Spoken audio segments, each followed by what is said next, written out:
anus. I can't remember if they took any of the milk-producing organs or not, and the tail from this cow. Couldn't hardly believe they took the tail. But anyway, so we chuckle about that and wonder about the curiosity. Well, this man had his ranch on Google Earth, and we get talking, and we get back to his ranch headquarters, and my friend Matt says, well, you got your ranch on Google Earth, and where were these other cows mutilated at? And he says, right here, and he pulls his ranch up on Google Earth, and he brings it over, and we gets over, and, hey, what do you think's on Google Earth? There's a photograph of the area where the cows are at, and it's got the 3 cows in it. So within the time that I was out there to see those mutilations, and a fresh mutilation happens, somehow a photo of these mutilated cows has got posted on Google Earth, and it's on his ranch site. Of course, there are only 2 people that know, looking at this right now that knew these were mutilated cows. That was me and the ranch owner. So, quite interesting. Well, the photograph was taken on June the 24th from the satellite. Yeah. But the only problem was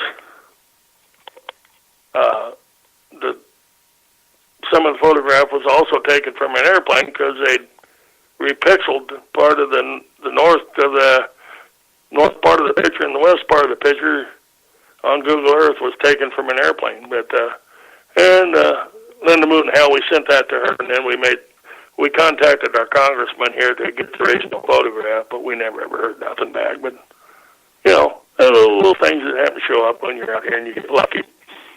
But I've, thought I could throw that one out there for people to listen to. The ranch was in Hagler, Nebraska. Of course, the interesting thing about this place was there was a UFO crash in Hagler, Nebraska in 1884, within a 40-mile radius area of this place of where we're at. Oh my gosh, that's a historical sighting in 1884. Yeah, it's in a Nebraska paper. It's called the Binkelman UFO. And tell us this thing crashed. It was quite interesting. The ranch owner, John Ellis, came up on it with these guys because they'd been out, and it kind of broke up. One guy, it crashed in a ravine, so we know that much. One guy looked over the edge, and he was blinded. He got severe radiation burns. They took him to Denver, but I never could find any information on him. Now, there's quite a few other things, and my friend Matt has done a lot of research over there on, because Custer camped there, and there was lots of stuff going on. But to go with this UFO sighting, is it happened in June, like on a Friday, like June 7th on a Friday, and it crashed in the afternoon or something, and then people were coming out there on Saturday, coming out to this site. I don't know how, but a few people probably hear about it in 1884 around, were showing up. And then on Sunday they were still showing up, but a storm came up on Sunday. It rained biblical proportions, and this thing dissolved and moist away. Well, it disappeared anyway. So I often found that to be quite an amazing fact. But so in other words, I lucked out. Did you know what was the description of this craft that crashed? Well, it was a round object, come flying over and kind of broke up and then crashed. Just a cylindrical object. I don't think it was an occupied craft. I think it was more like a probe of some sort. Unmanned craft that came over. It was very light, but they had quite a few descriptions on it, in the paper, and there was some information showed up, like I said, and it showed up, and then it disappeared. But what's interesting is I've met a man here in my local hometown that this John Ellis, that this man's father did some work for this John Ellis in 1920. So, he had pretty close to first-hand account, and they kind of ran the paper on how it was.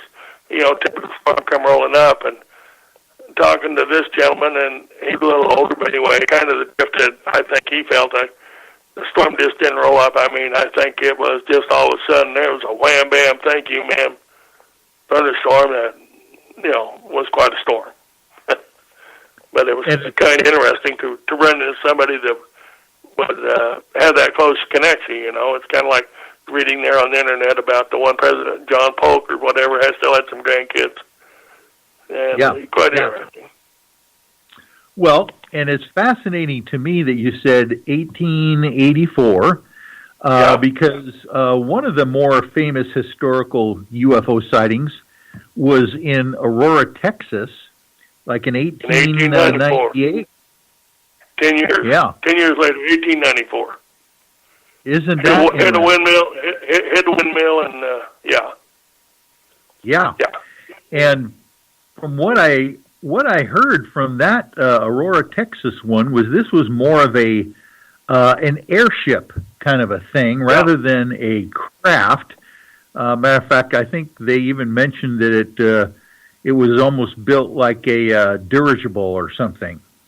Yeah, that's what they say. Yeah, I remember quite a bit on it, and how they need to dig some of it up or whatever. But I think it'd be interesting. But I think, I mean, it's to have people talk about things like that. I mean, airplanes weren't invented yet. Hot air balloons, they were around, and they could have known a little bit some of them. But why? There ain't much. You're just getting over the Indian Wars out here. How would you have all kinds of stuff like that out here? Quite interesting. Yeah, exactly. And the fact that not too far apart, two different crashes for some reason. Mm-hmm. The question is, why were these things? If they were obviously more sophisticated than we had at the time, wonder why they were crashing. Well, that's the same reason. Wonder why they crashed in Roswell. I mean, nothing's perfect. I mean, you have malfunctions, things can happen, and down you go. Somebody not paying attention, maybe. Like I said, I think the one that crashed in Bacon was more like what we would call a drone or something. Maybe something happened with it, because I think it kind of broke up before it crashed, and the metal kind of glowed. I remember they were talking about it, but they kind of picked some of it up, a couple little pieces with shovels, and remarked, like I say, within the article it's written, remarked how light it is, and things like that. Such coincidences that showing up to, we hear some more about today. Right. Yeah. Fascinating stuff. Timothy, thank you for all of this information. I know that you are, I'm talking your ear off tonight, and you are really getting into some of the details of how this thing went. When you had your implant taken out by Dr. Leer, did you immediately feel a difference, or was this something that kind of lingered for a while before it dawned on you that this thing is no longer in your body? Well, like I said, it was very uncomfortable to get it taken out for the surgery. I mean, I've had some other little minor surgeries, and I had a couple pieces of small metal taken out of my body from some freak accidents while I was working. But when they hooked all this one and pulled it, like I said, I wore a sling most of the day. And actually get the feeling, nothing? No, I didn't. Right away, I didn't really feel different it's just, all of a sudden one day it just dawned on me, man, I am not, I got to, like I said, I got to need, and it wasn't so much of getting tired, it was, I get tired and almost get dyslexic. That never happened before.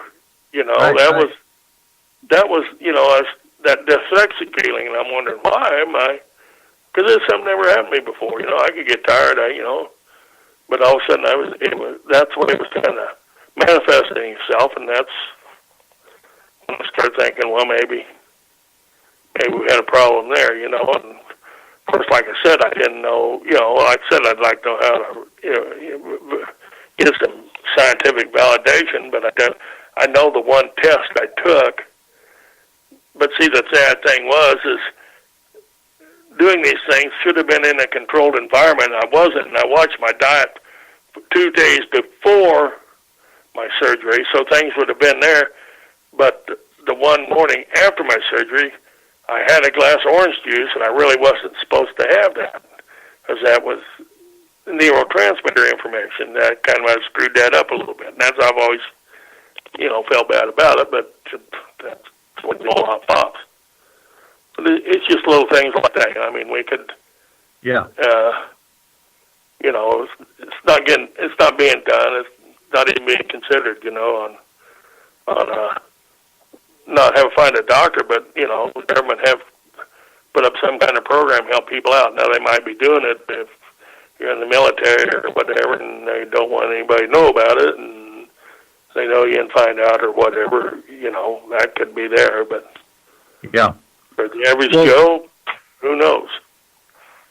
But Tim, it occurred to me to ask you whether you have met any of the other patients of Dr. Leer's through the years, either prior or after your implant removal.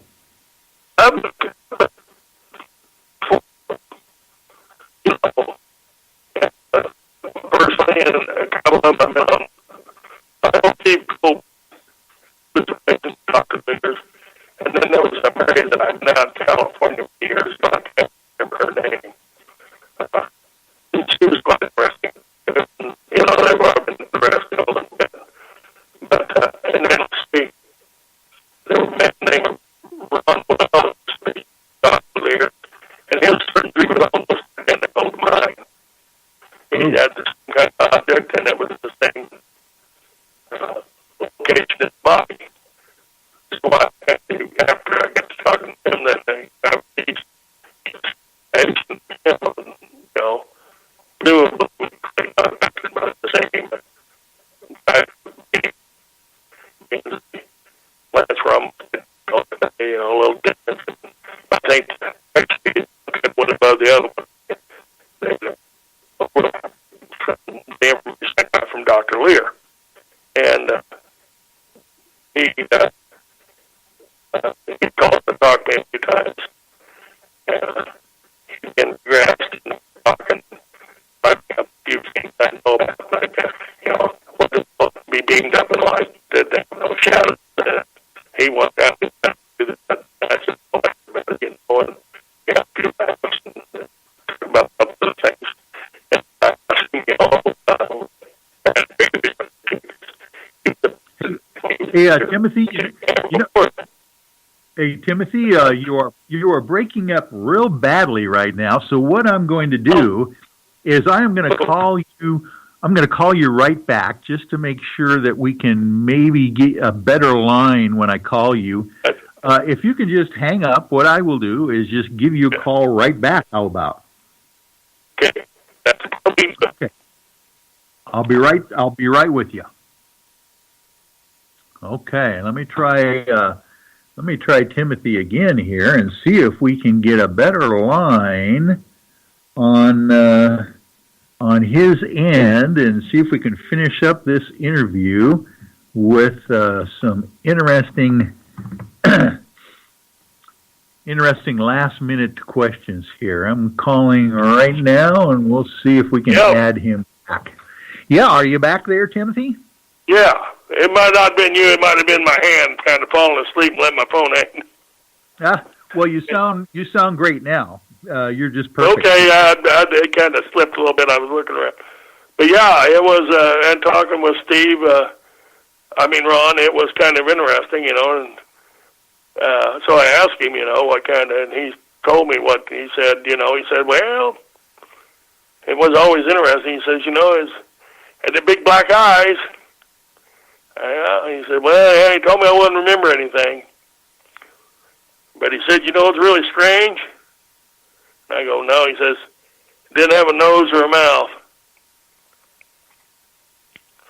So I've went with that ever since. So yeah. So this was. Do you remember what what number patient he would have been?